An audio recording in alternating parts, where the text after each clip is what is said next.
Hello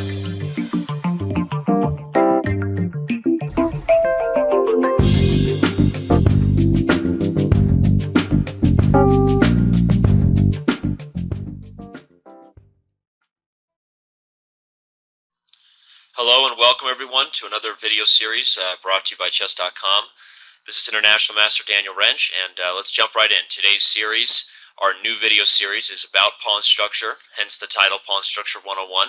And today's video is an introduction course and to try to give an idea of why I feel pawn structure is so important, what the philosophy is behind this series, and what exactly we're going to do.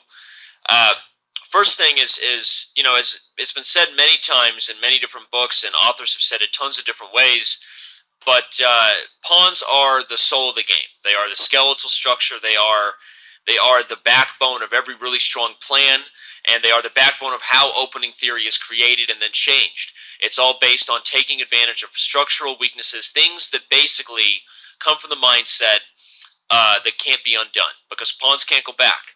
And this is important. This is important because you want to develop plans that basically the best move could be coming from your opponent, and it doesn't make a difference. Because when you develop a plan that's taking advantage of a positional problem, something that they can't undo, and you're able to execute that to perfection, you're able to beat very strong players. And that's how consistent chess is won.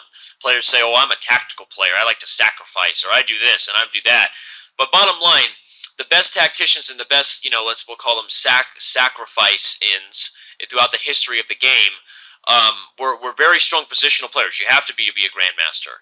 And that's because you want to develop plans that don't depend on your opponent missing anything. You're taking advantage of critical points in his position, whether it's a weak color complex like a fianchetto, or an outpost square, or an isolated pawn, or an open file. Those all have to do with the structure and what the structure is telling you about where you should be putting your pieces. So this is the mindset that we're going to be getting into when it comes to this video series. And I just want everyone to buy that idea. Hop on the train with Danny for the pawn structure chess, and we're gonna go over and we're gonna approach opening theory. We're gonna approach end games. We're gonna approach just the basic idea of what pawn structure is in the game of chess. All from the standpoint of developing plans that our opponent can't undo, because we're thinking about, this move has been committed and then it can't be undone. So now we're going to be able to take advantage of that weakness. And this is how we're going to do it. And this is A, B, and C, the plans for white. And that's A, B, and C, the plans for black.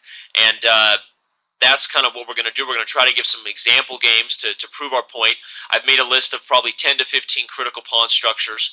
And they're the type of structures you want to be able to look at and say, oh, well, this is this structure, I know it by name, and the plans for white are this, this, and this, and plans for black are this, this, and this, and then you can start to calculate. Because that's really the trait of every strong player, is they can look at a position, and just by naming a bunch of different features, before they've even calculated a single move, you get the idea that they have a much better idea of what's going on than you do. And they haven't even calculated anything yet.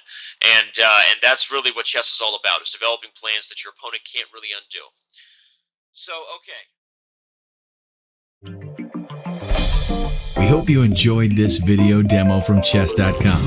Subscribe today to finish this video and get unlimited access to our full video library. Your membership also includes access to Chess Mentor, the most advanced interactive training tool available anywhere. You'll also get full access to the Opening Explorer, Tactics Trainer, and much, much more. So sign up today and get serious about improving your game.